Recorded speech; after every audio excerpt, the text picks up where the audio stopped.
Hi, welcome to simple things. ഇന്ന് നമ്മൾ ഉണ്ടാക്കാൻ പോകുന്നത് ഉന്നക്കായാണ്. മലബാർ സൈഡിലൊക്കെ ഫേമസ് ആയിട്ടുള്ളൊരു ഐറ്റമാണ് ഉന്നക്കായ. അപ്പോൾ ഇതിന് ആദ്യം വേണ്ടത് നേന്ത്രപ്പഴമാണ്. അപ്പോൾ 2 നേന്ത്രപ്പഴം ഞാൻ എടുത്തിട്ടുണ്ട്. അത് മുറിച്ചിട്ട് നമ്മൾ ആവി കയറ്റാൻ വെച്ചിട്ടുണ്ട്. ഒരു 5 മിനിറ്റ് ആവി കയറ്റാൻ മതിയാവും. അതിനുശേഷം അടപ്പൊന്ന് തുറന്ന് വെക്കുക.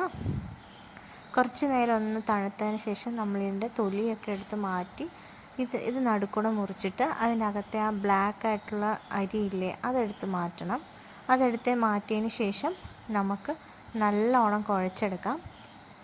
എൻ്റേത് കുറച്ച് പഴുത്ത ഏത്തപ്പഴം ആയതുകൊണ്ട് തന്നെ ഞാനതിലേക്കൊരു 3 സ്പൂൺ അരിപ്പൊടിയും കൂടെ ആഡ് ചെയ്തിട്ടുണ്ട്. പത്തിരിപ്പൊടിയാണേ. അത് ആഡ് ചെയ്തതിന് ശേഷം നല്ലോണം കുഴച്ചെടുക്കുക. അതിന് കട്ടകളൊന്നും ഇടാതെ നല്ല പോലെ സ്മൂത്തായിട്ട് കുഴച്ചെടുക്കുക. അപ്പോൾ ശർക്കര ഞാൻ ഓൾറെഡി പാനിയാക്കാൻ വെച്ചിട്ടുണ്ട്. ഒരു ചട്ടി എടുക്കുക. അതിലേക്ക് ലേശ നെയ്യ് ഒഴിച്ചതിന് ശേഷം അതിലേക്ക് അണ്ടിപ്പരിപ്പും കിസ്മിസും കൂടെ ആഡ് ചെയ്ത് കൊടുക്കുക.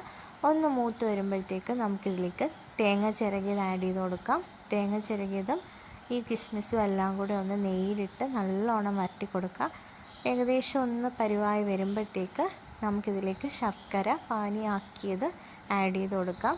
ഒരു എന്താ പറയുന്നത്, ലിക്വിഡ് ഫോമിലാവരുത്. നമ്മൾ ഓൾറെഡി ഉന്നക്കായ് ആ പഴത്തിൻ്റെ അകത്തൊരു ഫില്ലിംഗ് ആണ് നമ്മളിത് ഉണ്ടാക്കുന്നത്. അപ്പോൾ അതുകൊണ്ട് തന്നെ ഡ്രൈ ആയിട്ടിരിക്കണം.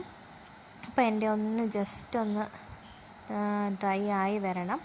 അപ്പോൾ അതിന് വേണ്ടിയിട്ട് നമുക്ക് വെയിറ്റ് ചെയ്യാം. പിന്നെ ശർക്കരയുടെ മധുരം ഭയങ്കരമായിട്ടുണ്ടെങ്കിൽ ഒരു നുള്ളു ഉപ്പും കൂടെ നമുക്കിതിലേക്ക് ആഡ് ചെയ്ത് കൊടുക്കാം. പിന്നെ ഏലക്ക ഞാൻ ചതച്ചാണ് ഇട്ടിട്ടുണ്ടായിരുന്നത്. ഏലക്ക പൊടിയായിട്ട് വേണമെങ്കിൽ നിങ്ങൾക്കിതിൽ ആഡ് ചെയ്ത് കൊടുക്കാം. അപ്പോൾ ഇങ്ങനെയാണ് റെഡിയാക്കുന്നത്. ആദ്യം കയ്യിൽ എണ്ണയോ നെയ്യോ തടവിയതിന് ശേഷം ഇങ്ങനെ അതിൻ്റെ അകത്തേക്ക് ഫില്ലിങ് നിറച്ചതിന് ശേഷം ഇതുപോലെ ഉരുളകളാക്കി മാറ്റി വെക്കണം. അപ്പം സാധാരണ എല്ലാവരും പഞ്ചസാര വെച്ചിട്ടാണ് ചെയ്യുന്നത്. പിന്നെ ചിലർ അവൽ നിറച്ച് വെച്ചിട്ട് ചെയ്യാറുണ്ട്. അപ്പം ഞാൻ ശർക്കരയിൽ ഇങ്ങനെ ഒന്ന് ട്രൈ ചെയ്ത് നോക്കിയത് അടിപൊളി ടേസ്റ്റാണ്. അപ്പോൾ നിങ്ങളിങ്ങനെ ഒന്ന് ട്രൈ ചെയ്ത് നോക്കണം. എനിക്കൊരു 2 നേന്ത്രപ്പഴം എടുത്തതിൽ ഒരു 5 ഉന്നക്കായയുടെ ഇതിൽ കിട്ടിയിട്ടുണ്ട്. അപ്പോൾ നമുക്കിത് എണ്ണയിൽ ഫ്രൈ ചെയ്തെടുക്കാം. ഞാൻ എടുത്തിട്ടുണ്ടായിരുന്നത് സൺഫ്ലവർ ഓയിലാണേ. അപ്പം വെളിച്ചെണ്ണ യൂസ് ചെയ്യേണ്ട, സൺഫ്ലവർ ഓയിലോ അല്ലാത്ത ഓയിലോ ഒക്കെ യൂസ് ചെയ്യാം. അപ്പോൾ ഓരോ പീസുകളായിട്ട് ഞാൻ എണ്ണയിലിട്ട് വറുത്ത് കോരുന്നുണ്ട്.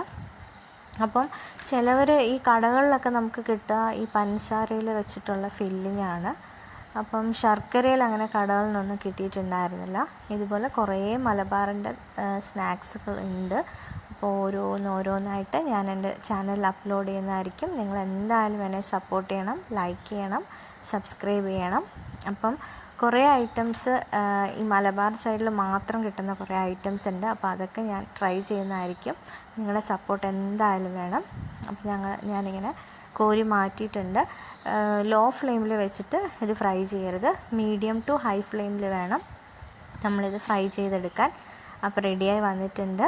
അടിപൊളി ടേസ്റ്റാണ്. വൈകുന്നേരങ്ങളിലൊക്കെ കുട്ടികൾക്ക് സ്കൂൾ വിട്ട് വരുമ്പം പറ്റിയൊരു ഐറ്റമാണ്, ഉണ്ടാക്കി കൊടുക്കാൻ പറ്റിയൊരു ഐറ്റമാണ്.